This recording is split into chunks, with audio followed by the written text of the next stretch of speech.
ਸਤਿ ਸ਼੍ਰੀ ਅਕਾਲ। ਲੋਕਰਾਣਾ ਪੰਜਾਬੀ ਤੇ ਸਵਾਗਤ। ਮੈਂ ਗੁਰਜਿੰਦਰ ਸਿੰਘ ਭੰਗੂ ਤੇ ਮੇਰੇ ਨਾਲ ਸੀਨੀਅਰ ਪੱਤਰਕਾਰ ਪਰਮਿੰਦਰ ਸਿੰਘ ਰਾਏਪੁਰ। ਪਰਮਿੰਦਰ ਜੀ ਆਇਆਂ। ਸਤਿ ਸ਼੍ਰੀ ਅਕਾਲ ਜੀ ਸਾਰਿਆਂ ਨੂੰ। ਧੰਨਵਾਦ ਗੁਰਜਿੰਦਰ ਜੀ। ਜੀ ਦੋਸਤੋ, ਜਿਵੇਂ ਤੁਸੀਂ ਜਾਣਦੇ ਹੋ ਕਿ ਲਗਾਤਾਰ ਅਸੀਂ ਆਪਣੇ ਇਸ ਪ੍ਰੋਗਰਾਮ ਦੇ ਵਿੱਚ ਜਿਹੜੀਆਂ ਵੱਡੀਆਂ ਖਬਰਾਂ ਹੁੰਦੀਆਂ ਨੇ ਉਹਨਾਂ ਤੇ ਵਿਚਾਰ ਚਰਚਾ ਕਰਦੇ ਹਾਂ। ਖਾਸ ਕਰਕੇ ਸਿਆਸਤ ਦੇ ਨਾਲ ਸਾਡਾ ਸੰਬੰਧਿਤ ਦੇਸ਼ ਹੈ, ਡੈਮੋਕ੍ਰੈਟਿਕ ਸਾਡੀ ਕੰਟਰੀ ਹੈ। ਹਰ ਇੱਕ ਬੰਦਾ ਉੱਪਰੋਂ ਲੈ ਕੇ ਥੱਲੇ ਤੱਕ, ਥੱਲੇ ਲੈ ਕੇ ਉੱਪਰ ਤੱਕ ਸਿਆਸਤ ਦੇ ਨਾਲ ਜੁੜਿਆ ਹੋਇਆ, ਤੇ ਜੋ ਵੱਡੀਆਂ ਘਟਨਾਵਾਂ ਹੁੰਦੀਆਂ ਨੇ ਉਹ ਵੀ ਸਿਆਸਤ ਦੇ ਨਾਲ ਸੰਬੰਧਿਤ ਹੁੰਦੀਆਂ ਨੇ। ਤੇ ਅਸੀਂ ਗੱਲ ਕਰਦੇ ਹਾਂ ਤੇ ਸਾਡੀ ਸਰਕਾਰ ਗੱਲ ਕਰਦੀ ਹੈ। ਸਰਕਾਰ ਦਾ ਭਾਵ ਜਿਹਦੀ ਕੇਂਦਰ ਦੇ ਵਿੱਚ ਸੱਤਾ, ਕਿ ਬਲੈਕ ਮਨੀ। BJP ਵੀ ਕਹਿੰਦੀ ਸੀ ਕਿ ਜੇਕਰ ਸਾਡੀ ਸਰਕਾਰ ਬਣਦੀ ਹੈ ਤਾਂ ਅਸੀਂ ਜਿੰਨਾ ਪੈਸਾ ਹੈਗਾ ਸਵਿਸ ਬੈਂਕਾਂ 'ਚੋਂ ਕੱਢ ਕੇ ਇੱਥੇ ਲੈ ਆਵਾਂਗੇ ਤੇ 15 ਲੱਖ ਰੁਪਏ ਖਾਤਿਆਂ ਦੇ ਵਿੱਚ ਆ ਜਾਊਗਾ। ਇੱਕ ਵਾਰ ਫਿਰ ਹਵਾਲੇ ਦਾ ਪੈਸਾ ਚਰਚਾ ਦੇ ਵਿੱਚ ਹੈ। ਡਰੱਗ ਫੜੀ ਗਈ ਹੈ 200 ਕਰੋੜ ਦੀ, ਕਿੱਥੇ ਫੜੀ ਗਈ ਹੈ ਇਹਦੇ 'ਤੇ ਵਿਚਾਰ ਚਰਚਾ ਕਰਾਂਗੇ। ਇਹਦੇ ਨਾਲ ਥੋੜ੍ਹਾ ਬਹੁਤਾ ਜੋ ਹੋਰ ਪੋਲੀਟੀਕਲ ਟੱਚ ਹੈਗਾ ਉਹ ਵੀ ਲਵਾਂਗੇ। ਪਰਮਿੰਦਰ ਜੀ, ਲੰਮੇ ਸਮੇਂ ਤੋਂ ਆਹ ਗੱਲ ਚੱਲਦੀ ਰਹੀ ਹੈ ਕਿ ਹਿੰਦੁਸਤਾਨ ਨੂੰ ਲੁੱਟ ਕੇ ਰਾਜਨੇਤਾਵਾਂ ਨੇ ਜਿਹੜੇ ਬਾਹਰ ਸਵਿਟਜ਼ਰਲੈਂਡ ਜਾਂ ਸਵਿਸ ਬੈਂਕ ਨੇ ਉਹ ਸਾਰਿਆਂ ਦੇ ਖਾਤੇ ਭਰੇ ਨੇ, ਵਿਦੇਸ਼ਾਂ ਦੇ ਵਿੱਚ ਪ੍ਰਾਪਰਟੀਆਂ ਬਣਾਈਆਂ ਨੇ, ਤੇ ਜਦੋਂ ਉਹ ਪੈਸਾ ਮੁੜ ਜਿਹੜੀ ਬਲੈਕ ਮਨੀ ਹੁੰਦੀ ਹੈ, ਵਾਈਟ ਮਨੀ ਦੇ ਵਿੱਚ ਇੱਥੇ ਕਨਵਰਟ ਹੁੰਦੀ ਹੈ ਕਿ ਟਰਾਂਸਫਰ ਹੁੰਦਾ ਪੈਸਾ, ਤਾਂ ਹਵਾਲੇ ਦੀ ਗੱਲ ਚੱਲਦੀ ਹੈ। ਜਾਂ ਤਮਾਮ ਵੱਡੇ ਆਰਗੇਨਾਈਜ਼ ਕਰਦੇ ਨੇ ਵੱਡੇ ਸ਼ੋਆਂ ਨੂੰ, ਜਾਂ ਹੋਰ ਉੱਥੋਂ ਪੈਸਾ ਸਾਰਾ ਚੱਲਦਾ ਉਹ। ਤੇ ਇੱਕ ਫਿਰ ਖਬਰ ਚਰਚਾ ਦੇ ਵਿੱਚ ਹੈ ਇਸੇ ਨੂੰ ਲੈ ਕੇ ਕਿ ਜੋ ਬਲੈਕ ਮਨੀ, ਵਾਈਟ ਮਨੀ, ਕਿਵੇਂ ਵਾਈਟ ਮਨੀ ਹੁੰਦੀ ਹੈ। ਦੇਖੋ, ਜਿਹੜੀ ਖਬਰ ਆ ਰਹੀ ਹੈ ਉਹ ਨਾ ਸਿਆਸੀ ਜਿਹੜੇ ਦਲ ਨੇ, ਰਾਜਨੀਤਿਕ ਪਾਰਟੀਆਂ ਜਿਹਨਾਂ ਨੂੰ ਕਹਿੰਦੇ ਆਪਾਂ, ਉਹਨਾਂ ਦੇ ਸੰਦਰਭ ਦੇ ਵਿੱਚ ਆ ਰਹੀ ਹੈ ਕਿ ਬਈ ਉਹਨਾਂ ਨੇ ਜਿਹੜਾ ਚੰਦਾ ਹੁੰਦਾ, ਚੰਦਾ ਸਿਆਸੀ ਪਾਰਟੀਆਂ ਨੂੰ ਮਿਲਦਾ ਹੈ ਜਿਹੜਾ ਚੰਦਾ, ਉਹਦੇ 'ਤੇ ਹਜ਼ਾਰਾਂ ਕਰੋੜਾਂ ਰੁਪਇਆ ਜਿਹੜਾ ਹੈਗਾ ਉਹ ਆਇਆ। ਕਈ ਹਜ਼ਾਰ ਕਰੋੜ ਰੁਪਇਆ ਉਹਨਾਂ ਨੂੰ ਫੰਡ ਮਿਲੇ, ਚੰਦਾ ਮਿਲਿਆ। ਤੇ ਪਰ ਉਹ ਚੰਦਾ ਜਿਹੜਾ ਹੈਗਾ ਉਹ ਇੱਕ ਬਲੈਕ ਮਨੀ ਨੂੰ ਵਾਈਟ ਮਨੀ ਕਰਨ ਦਾ ਜ਼ਰੀਆ ਬਣਿਆ। ਇਹ ਰਾਜਨੀਤਿਕ ਦਲ ਜਿਹੜੇ ਨੇ ਉਹ ਜ਼ਰੀਆ ਬਣੇ ਨੇ। ਲੋਕਾਂ ਦਾ ਜਿਹੜਾ ਪੈਸਾ ਹੈ, ਜਿਹੜੇ ਟੈਕਸਾਂ ਦੇ ਰੂਪ ਵਿੱਚ ਲੋਕ ਸਰਕਾਰ ਨੂੰ ਦਿੰਦੇ ਹੈ, ਕਾਰਪੋਰੇਟ ਜਿਹੜਾ ਝਰੂੰਡ ਕੇ ਖਾ ਜਾਂਦੇ ਹੈ, ਉਹ ਸਾਰਾ ਪੈਸਾ ਰਾਜਨੀਤਿਕ ਪਾਰਟੀਆਂ ਕਿਵੇਂ ਹੜੱਪ ਕਰਦੀਆਂ ਨੇ, ਇਹਦੇ ਖੁਲਾਸੇ ਜਿਹੜੇ ਹੈਗੇ ਹੁਣ ਹੋਣ ਜਾ ਰਹੇ ਹੈ। ਇਹਦਾ ਜਿਹੜਾ ਪਹਿਲਾ ਕਦਮ ਜਿਹੜਾ ਚੱਕਿਆ ਸੀਗਾ ਟੈਕਸ ਵਿਭਾਗ ਜਿਹੜਾ ਹੈਗਾ, ਜਿਹਨੂੰ ਕਰ ਮਹਿਕਮਾ ਕਹਿ ਲਈਏ ਆਪਾਂ, ਉਹਨੇ ਦੇਸ਼ ਭਰ ਦੇ ਵਿੱਚ ਕੋਈ 10 ਰਾਜਾਂ ਦੇ ਵਿੱਚ, 10 ਸਟੇਟਾਂ ਦੇ ਵਿੱਚ 150 ਥਾਵਾਂ ਦੇ ਉੱਤੇ 150 ਜਗ੍ਹਾ ਦੇ ਉੱਤੇ ਛਾਪੇਮਾਰੀ ਕੀਤੀ। ਛਾਪੇਮਾਰੀ ਕਰਕੇ ਉਹਨਾਂ ਨੂੰ ਪਤਾ ਲੱਗਿਆ ਕਿ ਜਿਹੜੇ ਰਾਜਨੀਤਿਕ ਦਲ ਨੇ, ਛੋਟੇ ਦਲ ਬਣਾਏ ਹੋਏ ਨੇ, ਉਹਨਾਂ ਨੂੰ ਚੰਦੇ ਦੇ ਰੂਪ ਵਿੱਚ ਕਈ ਹਜ਼ਾਰ ਕਰੋੜ ਰੁਪਇਆ ਮਿਲਿਆ ਹੈ। ਉਹਨਾਂ ਨੇ ਪੈਸਾ ਤਾਂ ਲਿਆ, ਲੇਕਿਨ ਜਦੋਂ ਉਹਨਾਂ ਦੀ ਛਾਣਬੀਣ ਕਰੀ ਗਈ ਤਾਂ ਉਹਨਾਂ ਦੇ ਜਿਹੜੇ ਸੋਸ਼ਲ ਵਰਕ ਨੇ, ਜਿਹਨੂੰ ਸਮਾਜਿਕ ਕੰਮਕਾਜ ਕਹਿੰਦੇ, ਜਿੱਦਾਂ ਵੀ ਉਹਨਾਂ ਨੇ ਕੀਤਾ ਕੀ ਉਸ ਪੈਸੇ ਦਾ, ਉਹ ਸਿਫਰ ਨਿਕਲੇ ਹੈ। ਕੋਈ ਕੰਮ ਹੀ ਨਹੀਂ ਕੀਤਾ। ਫਿਰ ਉਹ ਪੈਸਾ ਗਿਆ ਕਿੱਥੇ? ਹੁਣ ਉਹਦੇ ਤਹਿਤ ਕਰ ਮਹਿਕਮੇ ਨੇ, ਜਿਹੜਾ ਟੈਕਸ ਮਹਿਕਮਾ ਕਹਿ ਲਓ, ਵਿਭਾਗ ਕਹਿ ਲਓ, ਉਹਨੇ 111 ਰਾਜਨੀਤਿਕ ਦਲ ਜਿਹੜੇ ਇਹੋ ਜਿਹੇ ਕੱਢੇ ਆ। ਫਿਲਹਾਲ ਦੀ ਘੜੀ 111 ਰਾਜਨੀਤਿਕ ਦਲ ਇਹੋ ਜਿਹੇ ਕੱਢੇ ਜਿਨ੍ਹਾਂ ਨੇ ਬਹੁਤ ਸਾਰਾ ਚੰਦਾ ਲਿਆ। ਕੰਮ ਉਹਨਾਂ ਦਾ ਜ਼ੀਰੋ ਹੈ ਤੇ ਉਹ ਪੈਸਾ ਕਿੱਥੇ ਖਰਚ ਕਰਿਆ ਕਿਸੇ ਨੂੰ ਕੁਛ ਨਹੀਂ ਪਤਾ। ਇਹ ਜਿਹੜੇ ਦਲ ਨੇ ਰਾਜਨੀਤਿਕ ਦਲ, ਉਹਨਾਂ ਦੇ ਵਿੱਚ ਪੰਜਾਬ ਵੀ ਇੱਕ ਹੈਗਾ, ਹਰਿਆਣਾ ਹੈ, ਰਾਜਸਥਾਨ ਹੈ, ਮੱਧ ਪ੍ਰਦੇਸ਼ ਹੈ, ਗੁਜਰਾਤ ਸਭ ਤੋਂ ਵੱਡਾ ਹੈ। ਸਭ ਤੋਂ ਵੱਧ ਜਿੱਥੇ ਚੰਦਾ ਹੋਇਆ ਇਕੱਠਾ ਉਹ ਗੁਜਰਾਤ 'ਚ ਹੋਇਆ ਜੀ। ਤੇ ਹੁਣ ਕਿਆਸ ਰਾਈਆਂ ਇਹ ਨੇ, ਜਾਂ ਅੱਗੇ ਜਿਹੜੀ ਜਾਂਚ ਚੱਲ ਰਹੀ ਆ ਉਹਦੇ ਵਿੱਚ ਪਹਿਲਾਂ ਇਹ ਆ ਰਿਹਾ ਕਿ ਗੁਜਰਾਤ ਦੇ ਵਿੱਚ ਜਿਹੜੀਆਂ ਰਾਜਨੀਤਿਕ ਪਾਰਟੀਆਂ ਨੇ, ਜਾਂ ਹੋਰਨਾਂ ਸਟੇਟਾਂ 'ਚ ਜਿੱਥੇ ਵੀ ਪਾਰਟੀਆਂ ਨੇ, ਉਹਨਾਂ ਪਾਰਟੀਆਂ ਨੇ ਉਹ ਚੰਦਾ ਤਾਂ ਲਿਆ, ਪਰ ਚੰਦਾ ਖਰਚਿਆ ਕਿਹਨੇ? ਤਾਂ ਮਾਸਟਰਮਾਈਂਡ ਕੌਣ ਹੈ ਇਹਦਾ? ਵੀ ਕਿਤੇ ਕੋਈ ਵੱਡੀ ਪਾਰਟੀ ਤਾਂ ਨਹੀਂ ਜਿਹਨੇ ਇੱਦਾਂ ਹਰੇਕ ਸਟੇਟ ਦੇ ਵਿੱਚ ਛੋਟੀਆਂ ਪਾਰਟੀਆਂ ਨੂੰ ਗਠਿਤ ਕਰਤਾ ਤੇ ਉਹਨਾਂ ਨੂੰ ਕਿਹਾ ਚੰਦਾ ਲਈ ਜਾਓ, ਕਾਰਪੋਰੇਟਾਂ ਨੂੰ ਕਿਹਾ ਚੰਦਾ ਦੇਈ ਜਾਓ ਇੱਥੇ, ਤੇ ਉਹ ਸਾਰਾ ਇਕੱਠਾ ਕਰਕੇ ਚੰਦਾ ਕਿਸੇ ਵੱਡੀ ਪਾਰਟੀ ਨੂੰ ਤਾਂ ਨਹੀਂ ਜਾ ਰਿਹਾ, ਉਹ ਤਾਂ ਨਹੀਂ ਹੜੱਪ ਕਰ ਰਹੀ। ਵੱਡੀ ਗੰਭੀਰ ਗੱਲ ਹੈ, ਇਹ ਜਾਂਚ ਦਾ ਵਿਸ਼ਾ ਹੈ। ਹਰ ਇੱਕ ਕਦਮ ਦੇ ਉੱਤੇ ਆਮ ਬੰਦਾ ਟੈਕਸ ਭਰ ਰਿਹਾ ਹੈ। ਮੁਲਾਜ਼ਮ ਟੈਕਸ ਅਲੱਗ ਦੇ ਰਹੇ ਨੇ, ਮਜ਼ਦੂਰ ਅਲੱਗ ਦੇ ਰਹੇ ਨੇ, ਕਾਰੋਬਾਰੀ ਛੋਟੇ ਮੋਟੇ ਉਹ ਅਲੱਗ ਦੇ ਰਹੇ ਨੇ, ਜਿਹੜੇ ਕਾਰਪੋਰੇਟ ਨੇ ਉਹ ਤਾਂ ਐਂ ਕੱਢ ਰਹੇ ਨੇ। ਚੰਦੇ ਦੇ ਉੱਤੇ ਕਰ ਛੋਟ ਮਿਲਦੀ ਹੈ, ਟੈਕਸ ਦੀ ਛੋਟ ਮਿਲਦੀ ਹੈ। ਬਿਲਕੁਲ ਜੀ। ਤੇ ਇਹ ਰਾਜਨੀਤਿਕ ਪਾਰਟੀਆਂ, ਛੋਟੀਆਂ ਪਾਰਟੀਆਂ ਨੇ, ਕੀ ਕਰਦੇ ਨੇ, ਬਲੈਕ ਮਨੀ ਨੂੰ ਵਾਈਟ ਕਿਵੇਂ ਕਰਦੇ ਨੇ ਉਹ ਦੱਸਦੇ ਆ। ਕਰ ਮਹਿਕਮੇ ਵਾਲਿਆਂ ਨੇ ਦੱਸਿਆ ਕਿ ਇਹ ਵੱਡੇ ਲੈਵਲ ਦੇ ਉੱਤੇ ਚੰਦਾ ਦੇ ਦਿੰਦੇ ਨੇ, ਫਿਰ ਇਹਨਾਂ ਦਾ ਆਪਣਾ ਇੱਕ ਤਾਂ ਛੋਟ ਮਿਲਦੀ ਹੈ ਕਰ ਤੋਂ, ਸਰਕਾਰ ਛੋਟ ਦਿੰਦੀ ਹੈ, ਦੂਜਾ ਇਹ ਆਪਣਾ 10-20% ਰੱਖ ਦਿੰਦੇ ਨੇ, ਫਿਰ ਬੈਕ ਡੋਰ ਰਾਹੀਂ ਜਿਹੜੀਆਂ ਰਾਜਨੀਤਿਕ ਦਲ ਨੇ ਉਹਨਾਂ ਨੂੰ ਦੇ ਦਿੰਦੇ ਨੇ ਆਪਣਾ ਕੱਢ ਕੇ, ਯਾਨੀ ਕਿ ਇੱਥੋਂ ਕਮਾਈ ਕਰ ਲੈਂਦੇ ਨੇ। 10-20% ਹੋਰ ਹੋ ਗਿਆ, ਟੈਕਸ ਬਚ ਕੇ ਕੁਛ, ਤੇ ਇਹ ਇੱਥੋਂ ਆਏ ਕਮਾਈ ਹੋ ਗਈ। ਦੂਜਾ ਰਾਜਨੀਤਿਕ ਪਾਰਟੀ ਨਾਲ, ਵੱਡੀ ਨਾਲ ਜਿਹੜਾ ਹੈਗਾ ਉਹ ਸੰਪਰਕ ਬਣ ਗਏ। ਸੋ ਆ ਇੱਦਾਂ ਹੜੱਪ ਹੁੰਦੇ ਨੇ। ਆਪਾਂ ਪਹਿਲਾਂ ਵੀ ਗੱਲਾਂ ਕਰਦੇ ਹਾਂ ਲੋਕਾਂ ਨਾਲ ਕਿ ਜਿਹੜੇ ਇਹ ਰਾਜਨੀਤਿਕ ਦਲ ਹੁੰਦੇ ਨੇ, ਜਦੋਂ ਇਹਨਾਂ ਦੇ MLA ਵਗੈਰਾ ਗਰੀਬ ਕੋਈ ਬਣਦਾ ਹੈ ਤਾਂ ਉਹ ਦਿਨਾਂ ਦੇ ਵਿੱਚ ਅਮੀਰ ਕਿਵੇਂ ਹੋ ਜਾਂਦਾ। ਆ ਫੰਡੇ ਇਹ ਨੇ, ਹਜ਼ਾਰਾਂ ਕਰੋੜਾਂ ਦੀਆਂ ਪ੍ਰਾਪਰਟੀਆਂ ਬਣ ਜਾਂਦੀਆਂ ਨੇ, ਕਿਵੇਂ ਬਣ ਜਾਂਦੀਆਂ ਨੇ। ਵੈਸੇ ਪੋਲੀਟੀਕਲ ਪਾਰਟੀਆਂ ਦਾ ਹੁੰਦਾ ਵੀ ਹੈ ਪਰਮਿੰਦਰ ਜੀ ਹੋ ਕੇ ਅਸੀਂ ਪਬਲਿਕ ਡੋਮੇਨ ਦੇ ਵਿੱਚ ਆਹ ਗੱਲਾਂ ਰੱਖਾਂਗੇ ਸਾਰੀਆਂ, ਵੀ ਖਾਸ ਕਰਕੇ ਨੈੱਟ ਦੇ ਉੱਤੇ ਸਾਡੀ ਵੈਬਸਾਈਟ ਹੋਊਗੀ ਜੋ ਉਹਦੇ 'ਤੇ ਅਸੀਂ ਅਪਲੋਡ ਕਰ ਦਾਂਗੇ, ਵੀ ਹਰ ਟਰਾਂਸਪੇਰੈਂਸ ਹੋ ਜਾਊਗਾ ਸਾਰਾ ਕੰਮ, ਕਿ ਲੋਕ ਦੇਖ ਸਕਣਗੇ ਵੀ ਕਿੰਨਾ ਹੈਗਾ ਕਿੰਨਾ ਨਹੀਂ, ਪਰ ਉਹ ਕਰਦੇ ਨਹੀਂ ਹੈਗੇ। ਹਾਲਾਂਕਿ ਚਲੋ BJP ਵੀ ਕਹਿੰਦੀ ਸੀ, BJP ਦੀ ਇੱਕ ਪਾਲਿਸੀ ਸੀ ਕਿ ਜਦੋਂ ਕੋਈ ਸਾਨੂੰ ਜਿਹੜਾ ਬੰਦਾ ਚੰਦਾ ਦਊਗਾ, ਜੇਕਰ 20,000 ਤੋਂ ਘੱਟ ਹੋਊਗਾ ਉਹ, ਫਿਰ ਤਾਂ ਅਸੀਂ ਪਬਲਿਕ ਨਹੀਂ ਕਰਾਂਗੇ ਇਨਫੋਰਮੇਸ਼ਨ ਜੋ ਹੋਊਗੀ, ਜੇਕਰ 20,000 ਤੋਂ ਵੱਧ ਹੋਊਗਾ ਫਿਰ ਅਸੀਂ ਪਬਲਿਕ ਡੋਮੇਨ ਦੇ ਵਿੱਚ ਗੱਲਾਂ ਰੱਖ ਦਾਂਗੇ ਕਿ ਇਸ ਬੰਦੇ ਨੇ ਚੰਦਾ ਦਿੱਤਾ ਸੀ। ਨਹੀਂ ਦੇਖੋ, ਚੋਣ ਕਮਿਸ਼ਨ ਨੇ ਵੀ ਆਹ ਗੱਲ ਕੀਤੀ ਸੀ, ਹੁਣ ਚੋਣਾਂ ਦੇ ਖਰਚੇ ਤੇ ਹੀ ਲਾ ਲਓ। ਠੀਕ ਹੈ, ਜਦੋਂ ਭਾਜਪਾ ਨੇ ਵੀ ਗੱਲ ਕੀਤੀ ਸੀ ਜਾਂ ਹੋਰ ਪਾਰਟੀਆਂ ਵੀ ਦਮਗਜੇ ਹੀ ਮਾਰਦੇ ਨੇ, ਕੌਣ ਦਿੰਦਾ। ਚੋਣ ਕਮਿਸ਼ਨ ਨੇ ਕਿਹਾ ਸੀ ਕਿ ਇੰਨਾ ਪੈਸਾ ਖਰਚ ਕਰ ਸਕਦਾ ਕੋਈ। ਠੀਕ ਹੈ, ਮੰਨ ਲਓ ਕਿਸੇ ਪਾਰਟੀ ਨੂੰ ਕਿਸੇ ਨੂੰ ਇਖਤਿਆਰ ਦਿੱਤੇ ਦੇਸ਼ ਭਰ ਦੇ ਵਿੱਚ ਵੀ ਤੂੰ ਪਾਰਟੀ ਲੜਨੀ ਅਤੇ ਪਾਰਟੀ ਨੇ ਲੜਨਾ ਤਾਂ ਪਰ ਕੈਂਡੀਡੇਟ ਵੀ ਤੁਹਾਨੂੰ 2 ਲੱਖ ਰੁਪਏ ਤੁਸੀਂ ਖਰਚ ਕਰੋਗੇ ਜੀ, ਮੰਨ ਕੇ ਚੱਲ ਰਹੇ ਉੱਦਾਂ। ਹੁਣ 2 ਲੱਖ ਦਾ ਖਰਚ ਕਰਿਆ ਹੋਇਆ ਕਿੱਥੋਂ ਦਿਖਾਓਗੇ? ਲੋਕਾਂ ਨੂੰ ਨਹੀਂ ਪਤਾ ਹੁੰਦਾ, ਸਭ ਨੂੰ ਪਤਾ ਹੁੰਦਾ 2 ਲੱਖ 'ਚ ਕਿਤੇ ਚੋਣ ਲੜਦੇ ਆ ਉਹ। 2 ਲੱਖ ਤਾਂ ਉਹਨਾਂ ਦਾ ਇੱਕ ਦਿਨ 'ਚ ਖਰਚ ਹੋ ਜਾਂਦਾ ਹੋਊਗਾ, ਮੇਰੇ ਖਿਆਲ ਨਾਲ ਵੱਧ ਹੋ ਜਾਂਦਾ ਹੋਊਗਾ, ਮੰਨ ਕੇ ਚੱਲਦੇ ਆਪਾਂ। ਪਰ ਜੇ 40 ਲੱਖ ਵੀ ਰੱਖਿਆ ਮੰਨ ਲਓ ਜੇ ਕਿਸੇ ਨੇ, 40 ਲੱਖ 'ਚ ਕਿਹੜੀ ਚੋਣ ਲੜੀ ਜਾਂਦੀ ਹੈ? ਕੋਈ ਵੀ ਨਹੀਂ ਲੜੀ ਜਾਂਦੀ। ਅੱਜ ਕੱਲ੍ਹ ਤਾਂ ਸਰਪੰਚੀ ਵੀ ਕਿੱਥੇ ਲੱਖਾਂ 'ਚ ਚੱਲੀ ਜਾਂਦੀ ਹੈ, ਛੋਟੇ ਜਿਹੇ ਪਿੰਡ ਦੀ ਸਰਪੰਚੀ ਹੋਵੇ ਜੀ। ਤੇ ਆਹ ਹਲਕੇ ਤਾਂ ਵੱਡੇ ਵੱਡੇ ਨੇ, ਕਿੰਨੇ ਬਲਾਕ ਆ ਜਾਂਦੇ, ਕਿੰਨੇ ਪਿੰਡ ਆ ਜਾਂਦੇ ਨੇ ਸ਼ਹਿਰਾਂ ਦਾ। ਤੇ ਜੇ MP ਦੀ ਚੋਣ ਹੋਰ ਵੀ ਵੱਡੀ ਹੋ ਜਾਂਦੀ ਹੈ, ਤੇ ਉੱਥੇ ਕਿੱਥੇ ਲੱਖਾਂ ਰੁਪਏ ਸਰਦਾ? ਤੇ ਉਹ ਪੈਸਾ ਕਿੱਥੋਂ ਆਉਂਦਾ? ਫਿਰ ਜੇਬ 'ਚੋਂ ਥੋੜੀ ਖਰਚਦੇ ਨੇ ਉਹ। ਪੈਸਾ ਤਾਂ ਜੇ ਇੱਕ ਵਾਰ MLA ਬਣ ਗਿਆ ਬੰਦਾ, ਦੂਜੀ ਵਾਰ MLA ਬਣਦਾ ਉਹ ਕਿਤੇ ਜੇਬ 'ਚੋਂ ਖਰਚਦਾ ਹੈ। ਜੇ ਐਂ ਖਰਚਣ ਨੂੰ ਲੱਗਿਆ ਹੋ ਫਿਰ ਤਾਂ ਦੁਬਾਰੇ ਲੜ ਹੀ ਨਹੀਂ ਸਕਦਾ ਉਹ। ਇੱਥੇ ਤਾਂ ਹਰ ਸਾਲ ਕਹਿੰਦੇ ਜੇ ਚੋਣਾਂ ਹੋ ਜਾਣ ਤਾਂ ਵੀ ਹਰ ਸਾਲ ਲੜਨਗੇ ਅਸੀਂ। ਯਾਨੀ ਕੋਈ ਕੈਂਡੀਡੇਟ ਹਾਰ ਵੀ ਜਾਵੇ ਤਾਂ ਵੀ ਉਹਦੀ ਪ੍ਰਾਪਰਟੀ ਦੇ ਵਿੱਚ ਵਾਧਾ ਹੁੰਦਾ ਉਹਨਾਂ ਦੇ। ਕਿੱਥੋਂ ਆਉਂਦਾ ਪੈਸਾ ਇਹ? ਬਿਲਕੁਲ। ਤੇ ਰਾਜਨੀਤਿਕ ਦਲ ਤੁਸੀਂ ਐਵੇਂ ਥੋੜੀ ਨਵਾਂ ਬੰਦਾ ਉੱਠ ਕੇ ਖੜਾ ਹੋ ਕੇ ਰਾਜਨੀਤਿਕ ਦਲ ਬਣਾ ਲੈਂਦਾ। ਲੋਕਾਂ ਨੂੰ ਤਾਂ ਐਂ ਲੱਗਦਾ ਕਿ ਹਾਂ ਇਹ ਸਾਡੇ ਉਹ ਪਿਛਲੀ ਪਾਰਟੀ ਨੇ ਮੰਨੀ ਨਹੀਂ ਦੀ ਗੱਲ, ਹੁਣ ਇਹ ਸਾਡਾ ਭਲਾ ਕਰੂਗਾ, ਆਪਣੀ ਪਾਰਟੀ ਨਹੀਂ, ਖੁਦ ਮੁਖਤਿਆਰ ਹੋ ਗਿਆ, ਪਾਰਟੀ ਦੇ ਫੈਸਲੇ ਆਪ ਲਊਗਾ। ਹੁਣ ਗੱਲ ਉਹ ਨਹੀਂ ਹੁੰਦੀ, ਗੱਲ ਤਾਂ ਪਿੱਛੇ ਚੰਦਿਆਂ ਦੀ ਹੁੰਦੀ ਹੈ, ਫੰਡਸ ਦੀ ਹੁੰਦੀ ਹੈ। ਪੰਜਾਬ ਦੇ ਵਿੱਚ ਕਿੰਨੀਆਂ ਪਾਰਟੀਆਂ ਤੁਰੀਆਂ ਫਿਰਦੀਆਂ ਨੇ, ਕਿੰਨੇ ਪ੍ਰਧਾਨ ਬਣੇ ਫਿਰਦੇ ਨੇ, ਆਪੂ ਬੜੇ ਪ੍ਰਧਾਨ। ਠੀਕ ਹੈ ਨਾ, ਬਣਾ ਲਓ, ਕੋਈ ਨਹੀਂ, ਪਾਰਟੀ ਬਣਾਉਣ ਤੋਂ ਤਾਂ ਕੋਈ ਰੋਕਦਾ ਨਹੀਂ, ਪਰ ਜਿਹੜਾ ਹਿਸਾਬ ਦੇਣਾ ਹੁੰਦਾ ਉਹ ਤਾਂ ਜਨਤਕ ਹੋਣਾ ਚਾਹੀਦਾ ਨਾ।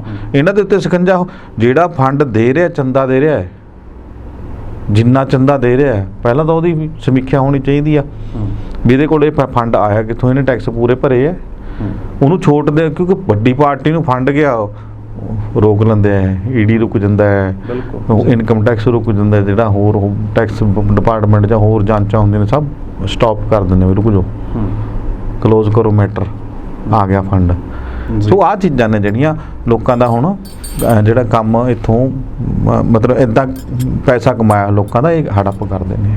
ਪਰਮਿੰਦਰ ਜੀ, ਗੁਜਰਾਤ ਦੇ ਵਿੱਚ 200 ਕਰੋੜ ਦੀ ਡਰੱਗ ਫੜੀ ਗਈ ਹੈ। ਪਹਿਲਾਂ ਵੀ ਅਡਾਨੀ ਪੋਰਟ ਦੇ ਉੱਤੋਂ ਹਜ਼ਾਰਾਂ ਕਰੋੜਾਂ ਦਾ ਉੱਥੇ ਹੈਰੋਇਨ ਫੜੀ ਗਈ ਸੀ। ਸੋ ਕਿਵੇਂ ਇਸ ਨੂੰ ਆਪਾਂ ਦੇਖੀਏ? ਹਾਲਾਂਕਿ ਗੱਲ ਦੇਖੋ ਆ ਵੀ ਚੱਲਦੀ ਰਹੀ ਹੈ ਕਿ ਪੰਜਾਬ ਸਰਹੱਦੀ ਸੂਬਾ ਜਿਹੜੀ ਐਂਟਰੀ ਹੁੰਦੀ ਹੈ ਇੱਥੋਂ ਪਾਕਿਸਤਾਨ ਅਫਗਾਨਿਸਤਾਨ ਦੇ ਥਰੂ ਸਾਰੇ ਨਸ਼ੇ ਦੀ ਐਂਟਰੀ ਹੁੰਦੀ ਹੈ, ਉੱਧਰੋਂ ਫਿਰ ਗੁਜਰਾਤ ਦੀ ਸਰਹੱਦ ਵੀ ਲੱਗਦੀ ਹੈ ਉੱਥੇ ਪਾਕਿਸਤਾਨ ਦੇ ਨਾਲ।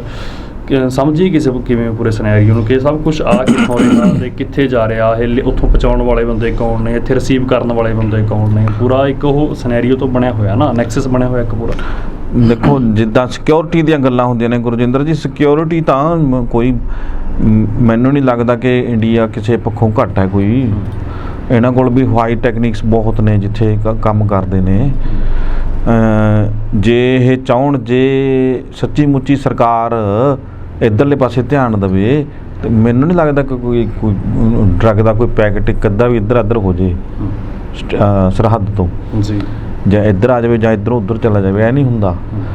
ਇਹ ਜਿਹੜੇ ਨੇੜੇ ਨੇੜੇ ਸਟੇਟ ਨੇ ਨਾ, ਇਹਨਾਂ ਦੇ ਵਿੱਚ ਸਾਰੀਆਂ ਦੀ ਮਿਲੀ ਭੁਗਤ ਹੈ, ਸਾਰੀਆਂ ਪਾਰਟੀਆਂ ਦੀ ਮਿਲੀ ਭੁਗਤ ਹੈ, ਸਾਰੀਆਂ ਸਰਕਾਰਾਂ ਦੀ ਮਿਲੀ ਭੁਗਤ ਹੈ, ਸਾਰੇ ਰਾਜਨੀਤਿਕ ਦਲ ਮਿਲੀ ਭੁਗਤ ਨਾਲ ਚੱਲਦੇ ਨੇ। ਹੁਣ 200 ਕਰੋੜ ਦੀ ਹੁਣ ਫੜੀ ਗਈ, ਆਹ 12 ਗੇਅਰ ਬਾਕਸ ਨੇ, ਕਹਿੰਦੇ ਕਬਾੜ ਦਾ ਸਮਾਨ ਆ ਰਿਹਾ ਸੀ, 12 ਗੇਅਰ ਬਾਕਸਾਂ ਦੇ ਵਿੱਚੋਂ 200 ਕਰੋੜ ਦੀ ਹੈਰੋਇਨ ਫੜੀ ਗਈ ਹੈ। ਤੇ ਇਹ ਦਵਾਈ ਤੋਂ ਸਮਾਨ ਆ ਰਿਹਾ, ਗੁਜਰਾਤ ਉਤਰ ਰਿਹਾ ਹੈ, ਕਬਾੜ ਫਰੋਲਿਆ ਗਿਆ, ਉਹਦੇ ਵਿੱਚੋਂ ਆਹ ਡਰੱਗ ਨਿਕਲੀ। ਤੇ ਇਹ ਜਿਹੜੀਆਂ ਚੀਜ਼ਾਂ ਨੇ ਇਹ ਕਿਵੇਂ ਇੱਧਰ ਆ ਜਾਂਦੀਆਂ ਨੇ? ਜਾਂ ਦੇਖੋ ਦਿੱਲੀ ਦੀ ਪਾਰਲੀਮੈਂਟ ਹੈ, ਜਾਂ ਜਿਹੜੇ ਚਾਹੇ MLA ਨੇ ਸਟੇਟਸ ਦੇ, ਚਾਹੇ MP ਨੇ, ਚਾਹੇ ਦਿੱਲੀ ਬੈਠੇ ਨੇ, ਚਾਹੇ ਕਿਸੇ ਸਟੇਟ 'ਚ ਬੈਠੇ ਨੇ, ਉਹਨਾਂ ਦੇ ਘਰਾਂ ਦੀ ਸਿਕਿਉਰਿਟੀ ਇੰਨੀ ਟਾਈਟ ਕਿਵੇਂ ਆ? ਸਰਹੱਦ ਦੀ ਨਹੀਂ ਹੋ ਸਕਦੀ? ਸਰਹੱਦ ਤੇ ਕਿਵੇਂ ਚੀੜੀ ਫਰਕ ਜੇ ਕੋਈ? ਕਿਵੇਂ ਆ ਜੇ ਕਹਿੰਦੇ ਜੀ ਡਰੋਨ ਆ ਗਿਆ, ਹਥਿਆਰ ਆ ਗਏ ਜੀ, ਕਿਵੇਂ ਆ ਗਏ ਬਈ? ਇਹ ਸਾਰਾ ਕੁਝ ਜਿਹੜਾ ਹੈਗਾ ਮਿਲੀ ਭੁਗਤ ਨਾਲ ਚੱਲਦਾ ਹੈ। ਇਹ ਹੱਥ ਮਿਲਾਇਆ ਜਾਂਦਾ ਹੈ, ਏਜੰਸੀਆਂ ਨੂੰ ਕਿਹਾ ਜਾਂਦਾ ਹੈ ਇੱਥੇ ਧਿਆਨ ਨਹੀਂ ਦੇਣਾ, ਇੱਥੇ ਦੇਣਾ ਧਿਆਨ। ਅਵੇਸਲੇ ਹੋਏ ਪਏ ਹੁੰਦੇ ਨੇ, ਕੋਈ ਪੁੱਛਦਾ ਨਹੀਂ। ਜੇ ਸਿਕਿਉਰਿਟੀ ਹੋਊਗੀ ਨਾ ਟਾਈਟ, ਤੇ ਕੁਛ ਵੀ ਨਹੀਂ ਇੱਧਰ ਆ ਸਕਦਾ, ਨਾ ਹੀ ਪੰਜਾਬ, ਨਾ ਹਰਿਆਣਾ, ਨਾ ਗੁਜਰਾਤ, ਨਾ ਰਾਜਸਥਾਨ, ਕੋਈ ਵੀ ਸਟੇਟ ਹੈ ਕਿਤੇ ਵੀ ਬਾਹਰੋਂ ਕਿਵੇਂ ਨਸ਼ਾ ਆ ਸਕਦਾ? ਨਹੀਂ ਆ ਸਕਦਾ। ਇਹਨਾਂ ਦੇ ਸੈੱਲ ਬਾਹਰ ਨੇ। ਮੰਗਾਉਣ ਵਾਲਾ ਕੌਣ ਹੁੰਦਾ? ਅੱਜ ਤੱਕ ਕੋਈ ਫੜਿਆ ਵੱਡਾ ਸਰਗਣਾ? ਦੱਸੋ ਕਿਹੜਾ ਫੜ ਲਿਆ? ਕਿਹਦੇ ਸੈੱਲ ਜੋੜ ਤੇ ਇਹਨਾਂ ਨੇ ਵੀ ਹਾਂ ਇਹ ਬੰਦਾ ਮੇਨ ਹੈ, ਇੱਥੋਂ ਬਾਹਰਲੇ ਦੇਸ਼ ਪਾਕਿਸਤਾਨ, ਦੁਬਈ ਜਾਂ ਜਿੱਥੋਂ ਵੀ ਇਹ ਕਹਿੰਦੇ ਨੇ ਵੀ ਡਰੱਗ ਆਉਂਦੀ ਹੈ, ਤੇ ਉਹ ਉੱਥੋਂ ਦੇ ਕਿਸ ਬੰਦੇ ਨਾਲ ਇੱਧਰਲੇ ਬੰਦੇ ਦੇ ਸੰਪਰਕ ਸੀਗੇ ਜਿੱਥੇ ਸਾਰੀ ਆਹ ਖੇਪ ਉਤਰਨੀ ਸੀ, ਜਾਂ ਜਿਹਦੇ ਕੋਲ ਜਾਣੀ ਸੀ, ਜਾਂ ਜਿਹੜਾ ਮਾਲਕ ਸੀ ਜਿਹਨੇ ਪੈਸਾ ਦਿੱਤਾ, ਕੌਣ ਫੜਿਆ ਗਿਆ ਅੱਜ ਤੱਕ? ਉਹਦੇ ਤੱਕ ਕਿਉਂ ਨਹੀਂ ਹੱਥ ਪਹੁੰਚਦੇ? ਪਹੁੰਚਣਗੇ ਕਿਵੇਂ? ਪਹੁੰਚਣ ਦਿੰਦੇ ਨਹੀਂ। ਜੇ ਸੱਚੀ ਮੁੱਚੀ ਸੁਹਿਰਦ ਹੋਣ ਇਹ, ਮੈਨੂੰ ਨਹੀਂ ਲੱਗਦਾ ਕਿ 10 ਦਿਨ ਲੱਗਣਗੇ, ਬਹੁਤ ਜ਼ਿਆਦਾ ਹੈ। 10 ਦਿਨਾਂ ਦੇ ਵਿੱਚ ਖੇਡ ਖਤਮ ਹੈ ਨਸ਼ੇ ਦੀ। ਤੇ ਇਹ ਤਾਂ ਵੱਡੇ ਮਗਰਮੱਛ ਨੇ ਜਿਹੜੇ ਸੈਂਕੜੇ ਕਰੋੜਾਂ ਦੇ ਵਿੱਚ ਖੇਡਦੇ ਨੇ, ਜਾਂ ਫਿਰ ਹਜ਼ਾਰਾਂ ਕਰੋੜਾਂ ਦੇ ਵਿੱਚ ਖੇਡਦੇ ਨੇ। ਫਿਰ ਛੋਟੇ ਛੋਟੇ ਅੱਗੇ ਮੱਛੀਆਂ ਰੱਡੂ ਵੀ ਹੈਗੇ ਨੇ ਜਿਹੜੇ ਸਪਲਾਈ ਕਰਦੇ ਨੇ, ਕੁਛ ਹੋਰ ਕਰਦੇ ਨੇ। ਬਿੱਤੇ ਕੱਲ੍ਹ ਦੀ ਵੀ ਇੱਕ ਖਬਰ ਹੈਗੀ ਆ, ਆਮ ਆਦਮੀ ਪਾਰਟੀ ਦਾ ਪੰਜਾਬ ਤੋਂ ਜਲਾਲਾਬਾਦ ਦਾ ਕੋਈ ਬਲਾਕ ਪ੍ਰਧਾਨ ਸੀ, ਉਹ ਟਰੈਕਟਰ ਲੈ ਕੇ ਜਾ ਰਿਹਾ ਸੀ, ਥੋੜ੍ਹਾ ਬਹੁਤਾ ਨਸ਼ਾ ਡਰੱਗ ਉਹਦੇ ਤੋਂ ਵੀ ਕਹਿੰਦੇ ਫੜੀ ਗਈ। ਦੇਖੋ ਸਪਲਾਈ ਕਰਨ ਵਾਲੇ ਬੰਦੇ ਫੇਰ ਉਹੀ ਗੱਲ ਆ ਜਾਂਦੀ ਹੈ ਵੀ ਪੋਲੀਟਿਕਸ ਦੇ ਵਿੱਚ ਪੈਸੇ ਦੀ ਤਾਂ ਲੋੜ ਹੁੰਦੀ ਹੈ। ਚਲੋ ਜੇ ਕੋਈ ਮੰਨ ਕੇ ਚਲੋ ਕੋਈ ਆਮ ਬੰਦੇ ਨੂੰ ਕਿਸੇ ਨੂੰ ਉਹਨਾਂ ਨੇ ਬਾਂਹ ਫੜ ਕੇ ਲਿਆਂਦਾ ਵੀ ਕੋਈ ਪੜ੍ਹਿਆ ਲਿਖਿਆ ਜਾਂ ਕਿਸੇ ਕੋਲ ਦੇਖ ਲਈ ਕਾਬਲੀਅਤ ਹੈਗੀ ਹੈ, ਕੋਈ ਮੰਨਦੇ ਆ, ਕੋਈ ਬਹੁਤ ਘੱਟ ਨੇ ਲੋਕ। ਲੇਕਿਨ ਜਿਹੜੀਆਂ ਵੱਡੀਆਂ ਪਾਰਟੀਆਂ ਨੇ ਉਹਨਾਂ ਦੇ ਵਿੱਚ ਤਾਂ ਬਿਨਾਂ ਚੰਦੇ ਤੋਂ ਤੁਸੀਂ ਐਂਟਰੀ ਨਹੀਂ ਕਰ ਸਕਦੇ, ਵਰਕਰ ਹੀ ਨਹੀਂ ਬਣ ਸਕਦੇ। ਪਹਿਲੀ ਤਾਂ ਗੱਲ ਉਹ ਪਰਚੀਆਂ ਦੇ ਦਿੰਦੇ ਨੇ ਵੀ ਆ ਕੱਟ ਕੇ ਲਿਆਓ ਮੈਂਬਰਸ਼ਿਪ ਦੀਆਂ, ਕਿੱਥੋਂ ਕੱਟੂਗਾ ਬੰਦਾ? ਮੈਂ ਖੁਦ ਇਸ ਗੱਲ ਦਾ ਗਵਾਹ ਹਾਂ। ਮੈਂ ਦੇਖਿਆ ਬੰਦੇ ਕਿ ਕਿਸੇ ਦੇ ਘਰੇ ਕੋਈ ਰਾਜਨੀਤਿਕ ਪਾਰਟੀ ਨੇ, ਮੈਂ ਉਹਦੇ MLA ਦੇ ਘਰੇ ਬੈਠਾ ਸੀ ਤੇ ਉਹ ਗੱਲਬਾਤ ਚੱਲਦੀ ਸੀ, ਉਹਨਾਂ ਦੇ ਘਰੇ ਪਰਚੀਆਂ ਪਈਆਂ। ਮੈਂ ਕਿਹਾ ਵੀ ਇੰਨੀਆਂ ਪਰਚੀਆਂ ਤੁਸੀਂ ਕੀ ਕਰਨੀਆਂ ਨੇ? ਕਹਿੰਦੇ ਹਲਕੇ 'ਚ ਦੇਣੀਆਂ ਹੁੰਦੀਆਂ ਨੇ, ਪ੍ਰਧਾਨ ਸਾਹਿਬ ਸਾਡੇ ਕਹਿੰਦੇ ਵੀ ਕੱਟੋ ਪਰਚੀਆਂ। ਮੈਂ ਕਿਹਾ ਫਿਰ ਵੰਡੋ ਇਹਨਾਂ ਨੂੰ, ਇੱਥੇ ਕਿਉਂ ਰੱਖੀਆਂ ਨੇ? ਕਹਿੰਦੇ ਨਹੀਂ ਬਸ ਇਹ ਤਾਂ ਇੱਥੇ ਰਹਿਣਗੀਆਂ, ਅਸੀਂ ਦੇ ਦੇਣਾ ਸਾਰੇ ਪਰਚੀਆਂ ਦਾ ਪੈਸਾ। ਵੀ ਕਿਹੜਾ ਘਰ 'ਚ ਜਾ ਕੇ ਦਊਗਾ ਪੈਸੇ, ਇੱਥੋਂ ਹੀ ਦੇ ਦਾਂਗੇ। ਉਹ ਹੁਣ ਪੈਸਾ ਉਹਨਾਂ ਦੇ ਜੇਬ 'ਚੋਂ ਜਾਂਦਾ ਕਿਤੇ, ਉਹ ਕਿਸੇ ਨਾ ਕਿਸੇ ਰੂਪ 'ਚ ਕੱਢਿਆ ਹੁੰਦਾ ਪੈਸਾ। ਬਿਲਕੁਲ। ਤੇ ਉਹ ਪਰਚੀਆਂ ਕੀ ਇੱਕ ਰਿਪੋਰਟ ਵੀ ਲੱਗੀ ਸੀ, ਉਹ ਕਿਸੇ ਰਾਜਨੀਤਿਕ ਦਲ ਦੀਆਂ ਪਰਚੀਆਂ ਇੱਦਾਂ ਦੀ ਮੈਂਬਰਸ਼ਿਪ ਦੀਆਂ ਖਾਲੀ ਪਰਚੀਆਂ ਰੂੜੀ ਤੋਂ ਮਿਲੀਆਂ ਸੀਗੀਆਂ, ਮਤਲਬ ਕਬਾੜ 'ਚ ਕੂੜੇ 'ਚ ਮਿਲੀਆਂ ਸੀਗੀਆਂ। ਤੇ ਉਹ ਇਹ ਚੀਜ਼ਾਂ ਸਾਰੀਆਂ ਪਤਾ ਹੁੰਦਾ ਕਿ ਫੰਡ ਹੋਊਗਾ ਤਾਂ ਹੈ। ਫੰਡ ਹੁਣ ਕਿਵੇਂ ਹੋਊਗਾ? ਆ ਜਿਹੜੇ ਛੋਟੇ ਛੋਟੇ ਧੰਦੇ ਨੇ ਗੈਰ ਕਾਨੂੰਨੀ, ਇਹ ਪੁਲਿਸ ਦੀ ਤੇ ਰਾਜਨੀਤਿਕ ਬੰਦੇ ਦੀ ਸ਼ਹਿ ਨਾਲ ਚੱਲਦੇ ਨੇ। ਉਹਨੂੰ ਕਿਹਾ ਜਾਂਦਾ ਕਿ ਥਾਪੜਾ ਦੇ ਦਾਂਗੇ ਤੈਨੂੰ, ਬਲਾਕ ਲਾ ਦਾਂਗੇ ਤੈਨੂੰ, ਜ਼ਿਲ੍ਹਾ ਲਾ ਦਾਂਗੇ ਤੈਨੂੰ, ਚੇਅਰਮੈਨ ਲਾ ਦਾਂਗੇ, ਚੱਲੀ ਚੱਲ ਕੰਮ ਤੈਨੂੰ। ਪੁਲਿਸ ਕੋ ਕਹਿੰਦੇ ਨਹੀਂ 4 ਪੈਸੇ ਆਪ ਬਣਾ, 4 ਸਾਨੂੰ ਬਣਾਉਣ ਦੇ।